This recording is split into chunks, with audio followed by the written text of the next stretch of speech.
पत्रकार बंधुओं को नमस्कार। आज की ये प्रेस वार्ता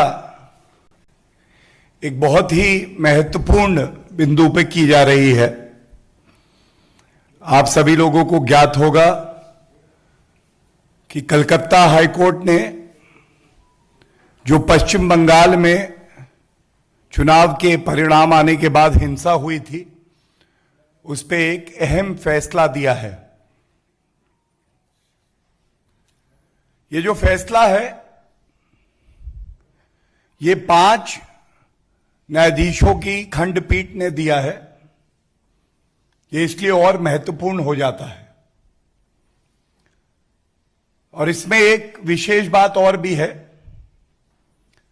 कि 5 जजेस ने कलकत्ता हाईकोर्ट के एक मत से कहा है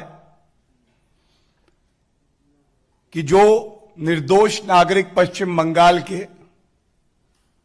जिन्होंने उत्पीड़न सहा, जिनके परिवारजनों को मार दिया गया, वो महिला जिन्होंने अपनी अस्मिता खोई है, उनको इंसाफ मिलना चाहिए। और ये इंसाफ एक निष्पक्ष जांच के बाद ही संभव है। और इसीलिए 5 न्यायाधीशों ने यह फैसला किया है, जितने भी प्रकरण हुए हैं हत्या को लेके, महिलाओं के खिलाफ जो हिंसा हुई है, दुराचार के मामले हैं, उसमें सीबीआई जांच आवश्यक हो जाती है। जो अहम बिंदु हैं वो मैं आपके समक्ष अभी रखूंगा, लेकिन ये फैसला इतना अहम है कि कुछ अहम बातें मैं आपके समक्ष दोहरा रहा हूं। ये 5 न्यायाधीशों की खंडपीठ थी। 5 ने एक मत से कहा है कि सीबीआई जांच की आवश्यकता है। और तीसरा अहम बिंदु यह है कि ये जो जांच है, हत्या के मामले जो हुए हैं पश्चिम बंगाल में, जो दुराचार के मामले हैं और जो आपराधिक कृत्य हैं महिलाओं के खिलाफ, ये सीबीआई जांच कोर्ट मॉनिटर्ड भी होगी, कोर्ट मॉनिटर्ड प्रोब।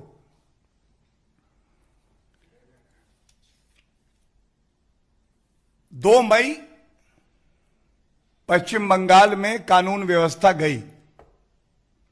ये सारांश है आज के इस फैसले का। और सबसे पहले जो अहम बिंदु हैं फैसले के, जो कुछ टिप्पणियां हैं, आदेश हैं, वो मैं आपके समक्ष रख देता हूं। ये बहुत ही अहम है क्योंकि 2 मई की तारीख जब चुनाव के परिणाम आए, कोई भी जीते कोई भी हारे, कोई भी सत्ता में आए कोई भी विपक्ष में आए, लेकिन लोकतंत्र की जीत होने का अवसर था। It was a reason for celebration. It is unfortunate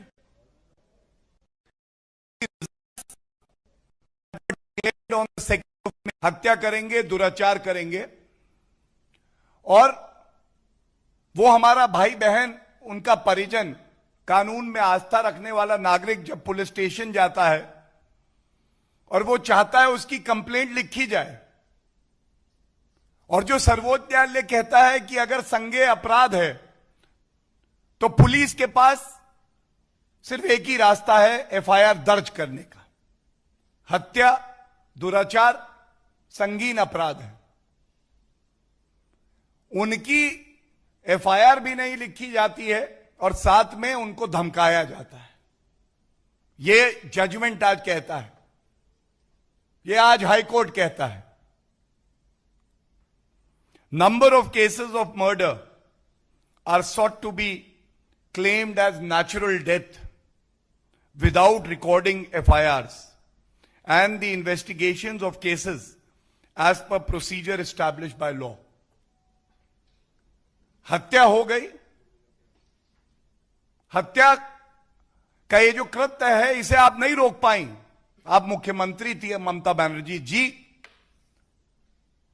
लेकिन जो इंसाफ दिलाने की आपकी जिम्मेदारी थी आप उसमें भी विफल रही। और ऐसा इसलिए है कि पश्चिम बंगाल वो प्रदेश बन गया है जहां वर्दी का इस्तेमाल किया जाता है अपनी राजनीतिक महत्वाकांक्षाओं की पूर्ति के लिए। वर्दी जनता की सबसे बड़ी रक्षक होती है। टैक्स पेयर के रुपए से वेतन मिलता है। संविधान को पालन करते हुए अपनी जिम्मेदारी का निर्वहन करने का उनका दायित्व है। लेकिन ममता बनर्जी के और ही मंसूबे थे। Number of persons are alleging that they were forced to leave their houses and villages and had not been able to come back because of threat. अगर आप ममता बनर्जी के समर्थक नहीं हैं तो आज उनकी कुंठित मानसिकता यह है कि आपको पश्चिम बंगाल में रहने का कोई हक नहीं। और जो अब मैं पढ़ने जा रहा हूं ये बड़ी ही पीड़ा से पढ़ रहा हूं। In number of cases pertaining to murder, rape and other crime against women, the cases are sought to be closed without registration of FIRs or no response given to the committee, apparently to favor the accused. बिना FIR दर्ज कराए मामले को रफा दफा कर दिया जाता है क्योंकि ममता बनर्जी अपराधियों के साथ खड़ा होना ज्यादा पसंद करती है। इसी तरह से और भी कई ऑब्जर्वेशंस हैं। जितनी बातें इस जजमेंट में आई हैं इसका संज्ञान लेने के बाद कलकत्ता हाईकोर्ट ने जो निर्देश दिए हैं वो मैं आपके समक्ष रख देता हूं। बहुत ही महत्वपूर्ण है। पहला निर्देश ये दिया है, all the cases where as per the report of the committee. ये कमिटी उच्च न्यायालय के आदेशों के बाद ही बनी थी। नेशनल ह्यूमन राइट कमीशन ने भी अपनी एक रिपोर्ट पेश करी थी और हाई कोर्ट ने कहा है the allegations are about murder of a person and crime against women regarding rape, attempt to rape shall be referred to CBI for investigation. The committee, NHRC, any other commission or authority and the state shall immediately hand over the entire record of the cases entrusted to the CBI for investigation. CBI जांच करेगी और जो सारा record है, जो evidence अभी तक इकट्ठा किया गया है, वो सब CBI को दे दिया जाएगा। एक स्पेशल इन्वेस्टिगेशन टीम और बना दी गई है जो और हिंसा के मामले हैं, हत्या और महिलाओं के खिलाफ जो अपराध हुए उसके अलावा, तो वो भी प्रोब किए जाएंगे और सुप्रीम कोर्ट के रिटायर्ड जज के तत्वाधान में यह किया जाएगा।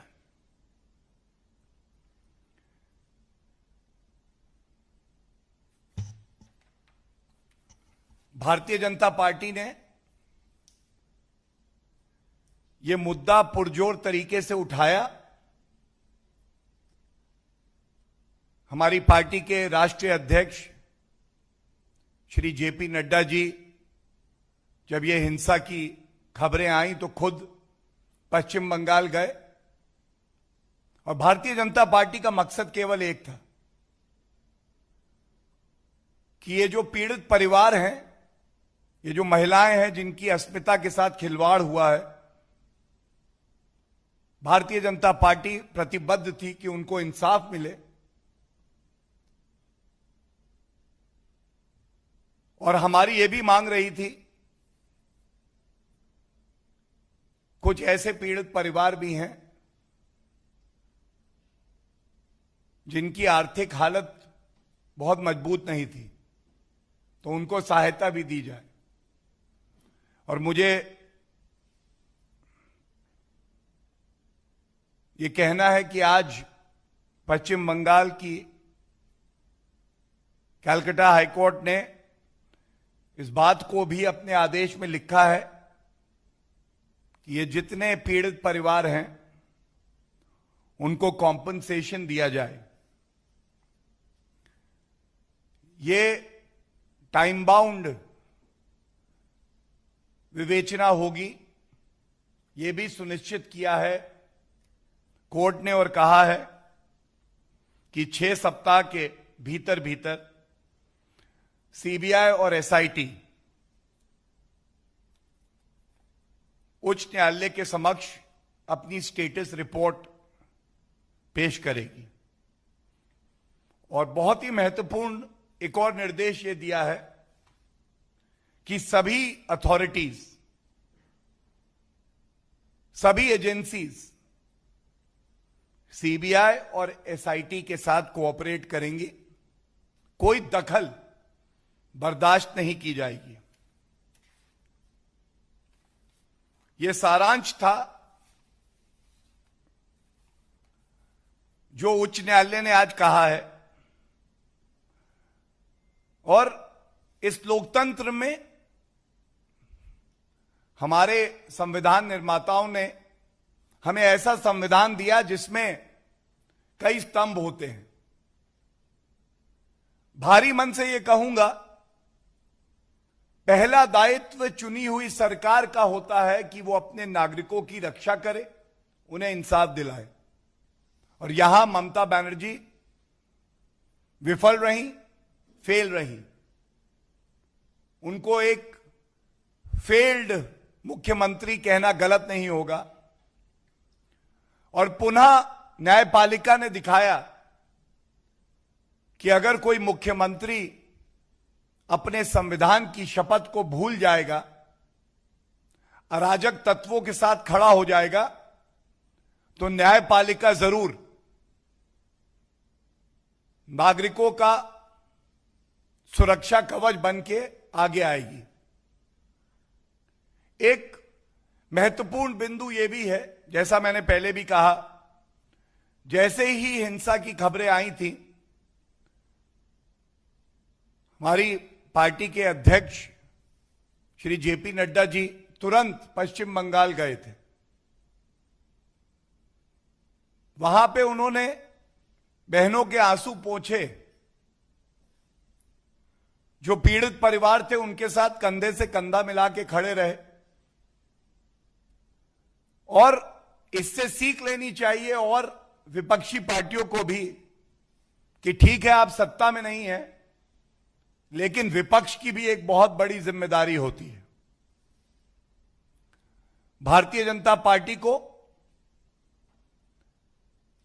बहुत बड़े वर्ग ने पश्चिम बंगाल में वोट दिया, एक बड़ी जिम्मेदारी दी विपक्ष की। और यह लोकतंत्र भारत का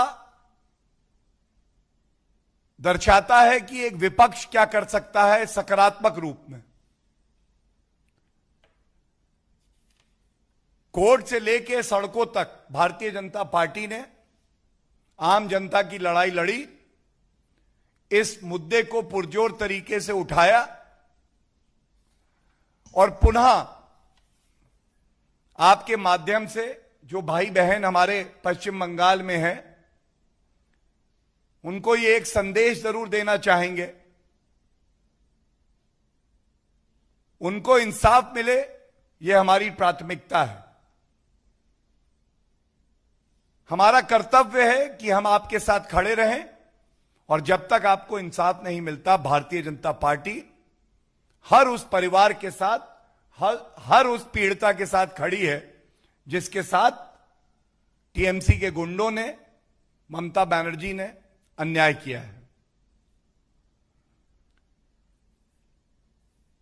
अंत इतना ही कह के करूंगा, ये जो एक बहुत मजबूत संदेश उच्च न्यायालय ने दिया है, इसे मील का पत्थर बनना चाहिए। अराजकता की जगह भारत में, पश्चिम बंगाल में या किसी भी प्रदेश में नहीं है, और एक मुख्यमंत्री को अपनी शपथ को याद रखते हुए यह ध्यान रखना चाहिए कि एक नागरिक का यह संवैधानिक अधिकार है, कानूनी अधिकार है कि वो किसी भी पार्टी, किसी भी विचारधारा के लिए वोट कर सकता है। और जब चुनाव जीत के आप मुख्यमंत्री बनते हैं, उसके बाद हर नागरिक की सुरक्षा की जिम्मेदारी वो मुख्यमंत्री की होती है, चाहे उसने आपके लिए वोट किया है या नहीं किया है। आत्मचिंतन का यह समय है और इस आशा से कि उच्च न्यायालय की टिप्पणियों का संज्ञान लेते हुए ममता बनर्जी जी आत्मचिंतन जरूर करेंगी और वो कानून के साथ खड़ी होंगी। जो पीड़ित परिवार हैं, उनको इंसाफ दिलाने की अपनी संवैधानिक जिम्मेदारी का निर्वहन करेंगी, और जो अराजक तत्व हैं, उनकी जगह केवल जेल में है, यह भी जरूर सुनिश्चित हो जाना चाहिए। धन्यवाद।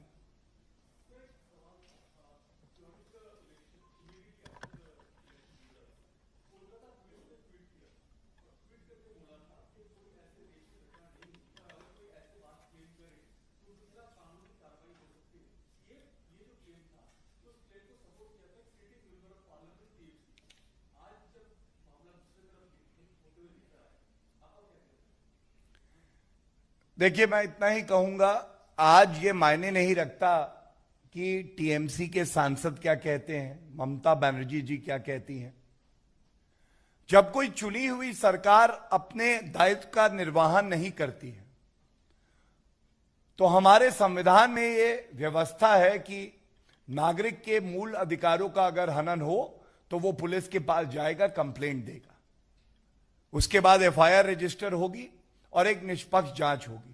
लेकिन जो बातें मैंने आपके समक्ष रखी, ये स्पष्ट हो गया है एनएचआरसी की रिपोर्ट के बाद, उसका संज्ञान लेते हुए, उस पर अपनी मोहर लगाते हुए कलकत्ता हाईकोर्ट ने यह माना है कि ना कंप्लेंट ली जा रही थी, ना एफआईआर रजिस्टर हो रही थी। परिवारों को, पीड़िताओं को डराया जा रहा था मुकदमे वापस हो। यह भी बात स्पष्ट हो गई कि अपराधियों को संरक्षण कोई दे रहा था तो वो खुद सरकार थी। यह भी स्पष्ट हो गई कि प्रथम दृष्टया, बड़ी जिम्मेदारी से कह रहा हूं, प्रथम दृष्टया जो लोग आरोपी पाए गए हैं, subject to investigation by the SIT and the CBI, वो रूलिंग पार्टी के थे। और आज जब एक संवैधानिक संस्था उच्च न्यायालय ने बहुत गहराई से अध्ययन करने के बाद कुछ निर्देश दिए हैं, उसका सम्मान होना चाहिए। आज लॉ ऑफ द लैंड यही है। और मैं इतना ही कहूंगा, बहुत सी चीजें कानूनी प्रक्रिया से ठीक की जा सकती हैं, लेकिन उस महिला की अस्मिता वापस नहीं आएगी। जिस परिवार ने अपना परिजन खो दिया है, उसके प्राण वापस नहीं आएंगे। ये किसकी विफलता है? किसके मुंह पे ये कालक है? ये मुख्यमंत्री ममता बनर्जी के लिए आत्मचिंतन का समय है। धन्यवाद।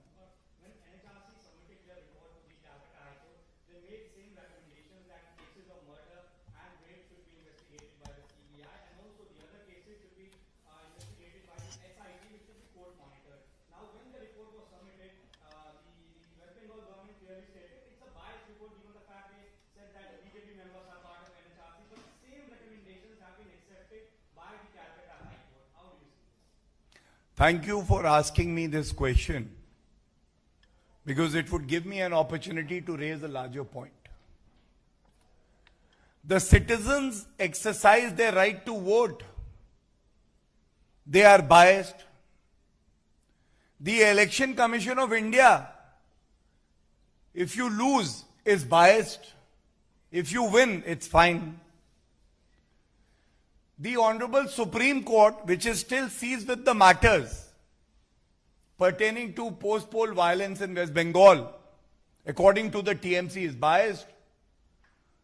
5 judges bench of the Calcutta High Court, which has taken cognizance of the in-depth report of the committee and gives a finding against the TMC government, is biased.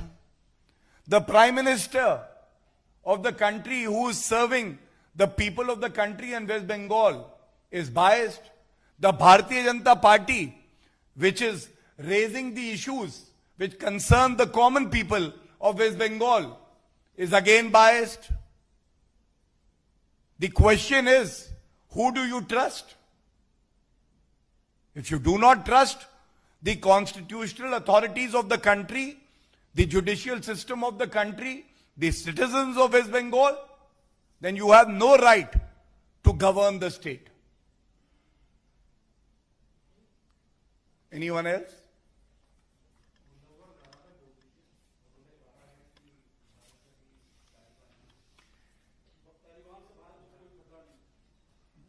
देखिए, ये जो आज का विषय है प्रेस वार्ता का, ये बहुत ही अहम है।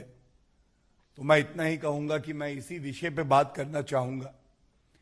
लेकिन जो प्रश्न आपने पूछा है, क्योंकि वो भारतीय नागरिकों से भी जुड़ा हुआ है, और आप सब जानते हैं कि श्री नरेंद्र मोदी जी के नेतृत्व में हमारी प्राथमिकता भारतीय नागरिकों का हित है, तो इतना जरूर कहूंगा कि केंद्र की सरकार, जो परिस्थितियां वहां बनी हुई हैं, उस पर उनकी नजर है, और जब तक एक एक भारतीय को सुरक्षित भारत नहीं लाएंगे, तब तक हम आराम से नहीं बैठेंगे। धन्यवाद।